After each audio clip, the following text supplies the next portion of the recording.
ગુજરાતના ઇતિહાસમાં પ્રથમ વખત 6 કરોડની કિંમતના આસપાસનું કોબરા સાપનું ઝેર ઝડપાયું છે. જી હા, સુરત એસઓજી પોલીસને આ મોટી સફળતા મળી છે, જેમાં ગુજરાતમાં સૌ પ્રથમ વખત 5.85 કરોડની કિંમતનું આ ઝેર ઝડપી પડાયું છે. આ ઓપરેશનમાં લસકાણા પોલીસે 7 આરોપીઓની ધરપકડ કરી છે, જેઓ કરોડો રૂપિયાની કિંમતનું આ ઝેર વેચવાની પેરવીમાં હતા.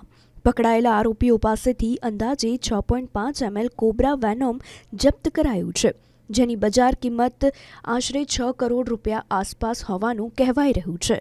પ્રાથમિક તપાસમાં બહાર આવ્યું છે કે આ ઝેર અમદાવાદના એક સોની પાસેથી લાવવામાં આવ્યું હતું અને આરોપીઓ તેને સુરતમાં વેચવાની પેરવીમાં હતા.